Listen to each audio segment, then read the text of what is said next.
Numerology में number 2 को rule करता है मून। क्या नंबर 2 वाले वाकई में वीक होते हैं या ये एक मिथ है? नंबर 2 के क्या क्या पॉजिटिव ट्रेड्स हैं? इनके पास दो सुपर पावर है, एक है इनकी इंट्यूटिव एबिलिटी और दूसरा जो है इनकी मेंटल कैपेबिलिटी। देखिए नंबर 2 का जो सबसे बड़ा नेगेटिव ट्रेट है वो है उनका मूड स्विंग। तो अगर नंबर 2 वाला अपने मूड स्विंग को कंट्रोल कर ले तो वो जीवन में बहुत आगे बढ़ सकता है। लकी कलर कौन कौन सा होगा इनके लिए? नंबर 2 के लिए लकी डे कौन कौन सा है?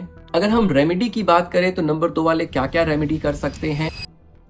नमस्ते, राधे राधे। चलिए आज बात करते हैं हम लोग नंबर 2 के बारे में। कैसे होते हैं नंबर 2 वाले लोग? क्या इनके पॉजिटिव ट्रेट्स हैं? क्या इनके नेगेटिव ट्रेट्स हैं? क्या नंबर 2 वाले वाकई में वीक होते हैं या ये एक मिथ है? क्या इनके लकी नंबर हैं? क्या इनके चैलेंजिंग नंबर हैं? कौन सा रंग ये यूज करेंगे तो इनका लक फैक्टर इनहैंस होगा? आज ये सारी बातें हम लोग इस वीडियो में करेंगे। जो भी व्यक्ति किसी भी महीने के 2, 11, 20 या 29 तारीख को पैदा हुआ है या अगर उसका ज़ोडिएक साइन कैंसर है तो वो नंबर 2 से गवर्न होता है। न्यूमरोलॉजी में नंबर 2 को रूल करता है मून। जैसे देखिए एक नंबर जो है इनिशिएशन का होता है, वैसे ही 2 नंबर जो है वो एक्सपेंशन का होता है। जब एक नंबर थोड़ा वाइड हुआ, एक्सपैंड हुआ और ग्रॉसर लेवल उसने फॉर्म लिया तो नंबर 2 बन गया। मून को जैसे एनर्जी सन से मिलती है, लेकिन सन कैसा है?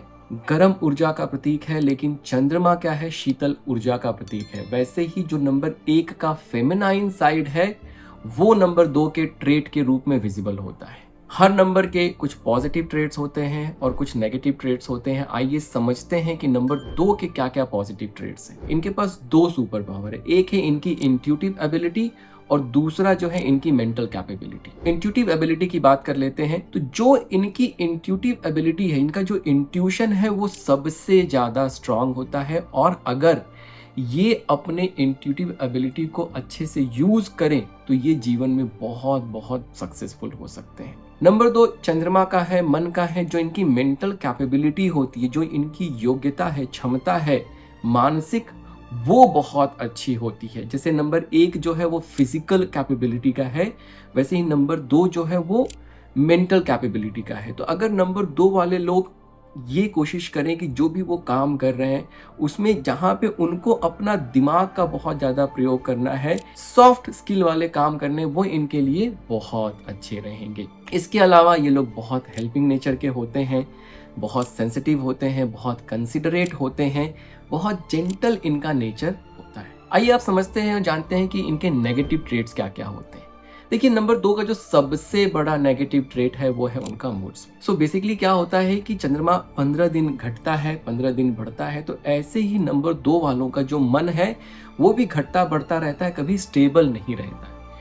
अब जो ये मूड स्विंग है इसकी वजह से ये जीवन में इनकी बड़ी सारी दिक्कतें आती हैं, बड़ी सारी प्रॉब्लम्स आती हैं। जो इनकी इंट्यूटिव एबिलिटी, जो इनकी सुपर पावर है, because of the mood swing ही इसको पूरी तरीके से यूटिलाइज नहीं कर पाते। अगर ये अपने मूड स्विंग पे कंट्रोल कर लें तो इनके पास वो सारा इंग्रेडिएंट, देखिए इनको जो कहा जाता है ना कि ये वीक नंबर है, ये वीक नंबर इसीलिए कहा जाता है क्योंकि ये जीवन में कहीं ना कहीं अपने मूड स्विंग, अपने सेल्फ डाउट की वजह से जो है आगे नहीं बढ़ पाते हैं। अगर ये अपने मूड स्विंग पे कंट्रोल कर ले तो इनकी इंट्यूटिव एबिलिटी इनको जीवन में बहुत आगे लेके जाती है।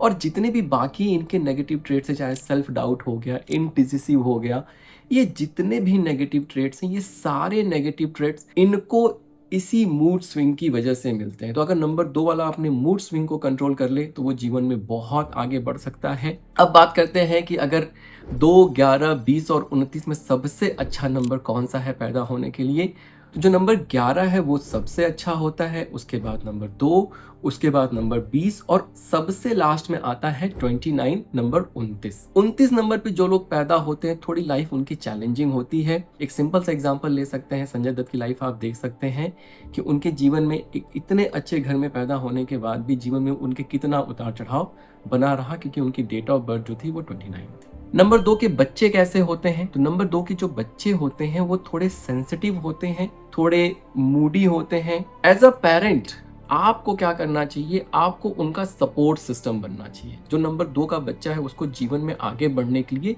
बहुत सारे इनकरेजमेंट, बहुत सारे सपोर्ट की ज़रूरत होती है। एज अ पेरेंट आप उनको क्रिटिसाइज़ मत करिए, उनके सपोर्ट सिस्टम बनिए, क्योंकि जैसे ही आप क्रिटिसाइज़ करते हैं उनके अंदर वो सेल्फ डाउट आना शुरू हो जाता है कि वो अच्छे नहीं हैं, और फिर उनके लाइफ में प्रॉब्लम्स आनी शुरू होती है। नंबर 2 के हस्बैंड कैसे होते हैं? तो नंबर 2 के जो हस्बैंड होंगे, देखिए नंबर 2 के लिए फैमिली जो है वो बहुत इंपॉर्टेंट होता है।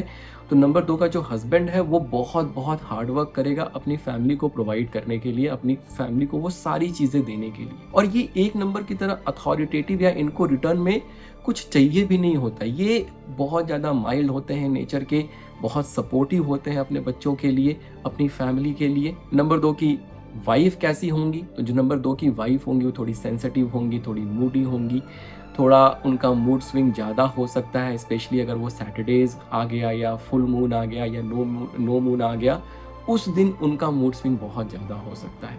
तो जो नंबर 2 के हस्बैंड हैं उनको अपनी वाइफ को उनको समझना चाहिए कि नंबर 2 की अगर ये वाइफ है तो इनके पास इनके साथ ये दिक्कतें हो सकती हैं। अगर थोड़ा सा वो कंसिडरेट रहेंगे और सपोर्ट सिस्टम बनेंगे, उनके मूड स्विंग को थोड़ा अगर इग्नोर करेंगे, आप ये एक्सेप्ट कर लीजिए कि थोड़ा सा ये प्रॉब्लम है, लेकिन अगर नंबर 2 की वाइफ है तो वो बहुत ज़्यादा सपोर्टिव होगी, वो उसके लिए फैमिली बहुत इंपॉर्टेंट होगा। तो अगर हम मूड स्विंग को किनारे कर दें तो नंबर 2 की जो वाइफ है वो बहुत अच्छी, बहुत सपोर्टिव। जैसे कहते हैं ना कि किसी भी सफल इंसान के पीछे एक औरत का हाथ होता है, तो ये जो नंबर 2 की वाइफ है, अगर वो उनका सपोर्ट आपको अच्छे से मिल गया तो आप जीवन में बहुत आगे जा सकते हैं। नंबर 2 के जितने भी लोग होते हैं उनको शादी जरूर करनी चाहिए, चाहे वो मेल है चाहे फीमेल है, क्योंकि उनके जीवन की जो सबसे बड़ी रिक्वायरमेंट होती है वो होती है एक सपोर्ट।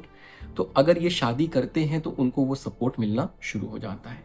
नंबर 2 के अगर हम करियर की बात करें तो देखिए नंबर 2 वाले किसी भी टीम में बहुत अच्छे से काम कर सकते हैं। सर्विस इंडस्ट्री हो गया, कस्टमर सपोर्ट इंडस्ट्री हो गया, इन इंडस्ट्रीज में बहुत अच्छा काम करते हैं।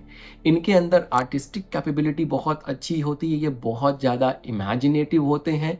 तो ऐसे किसी डायरेक्शन में जहाँ वो अपनी आर्टिस्टिक कैपेबिलिटी या इमेजिनेशन पावर को यूज़ कर सकते हैं, उस डायरेक्शन में जाएँ तो बहुत अच्छा रहेगा। जैसे फ़िल्म इंडस्ट्री हो गया, म्यूज़िक इंडस्ट्री हो गया। जैसे अगर एग्ज़ाम्पल देखें तो हम शाहरुख खान, अमिताभ बच्चन, अजय देवगन, ये सारे लोग जो हैं बहुत अपने फ़ील्ड में सक्सेसफुल हैं।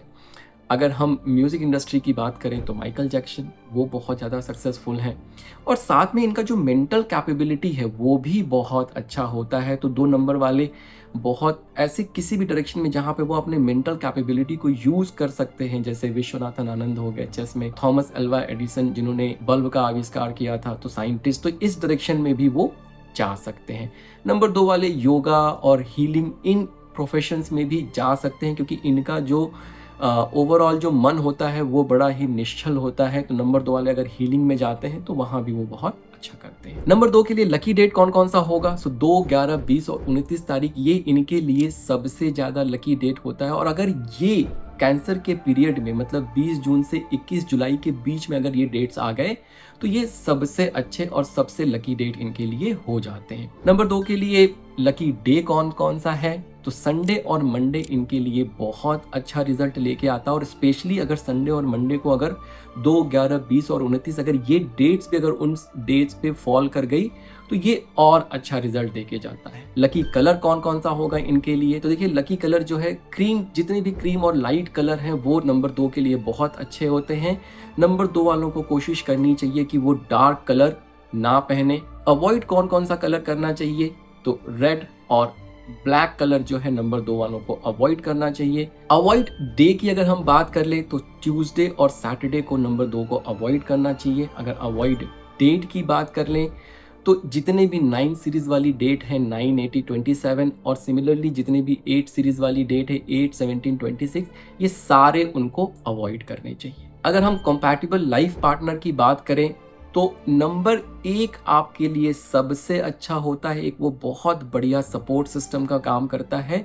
उसके अलावा आप नंबर 5 और नंबर 7 के साथ भी शादी के बारे में सोच सकते हैं। ये जो कॉम्बिनेशन है ये बहुत अच्छा होता है। इनके लिए इंपॉर्टेंट ईयर कौन कौन सा होगा? तो जितने भी 2 सीरीज वाले ईयर्स जो होंगे वो इनके लिए इंपॉर्टेंट होंगे। जैसे 11 हो गया, 20 हो गया, 29, 38 एंड सो ऑन। तो जो ये भी जितने भी ये ईयर्स आएंगे, जब भी आपका रनिंग एज इन ईयर्स पे आएगा, आप ये ऑब्जर्व करके देखेंगे कि आपके लाइफ में कुछ ना कुछ अच्छा हुआ होगा, और इसी के हिसाब से आप फ्यूचर में जब भी आपका रनिंग एज नंबर 2 पे आने वाला है, उसके लिए आप कुछ ना कुछ प्लान कर सकते हैं। अगर हम रेमेडी की बात करें तो नंबर 2 वाले क्या क्या रेमेडी कर सकते हैं, तो सबसे पहली जो उनको रेमेडी करनी है वो है कि चंद्रमा जब भी मून लाइट, जो फुल मून लाइट आती है, उसमें जो है अगर थोड़ा टाइम, जिस दिन पूर्णिमा होता है, अगर उस दिन वो थोड़ा टाइम अगर मून लाइट में स्पेंड करें तो बहुत अच्छा रहेगा। वो उनके ओवरऑल जो क्या कहते हैं मूड स्विंग को, मतलब चंद्रमा को पॉजिटिव करता है और मूड स्विंग को थोड़ा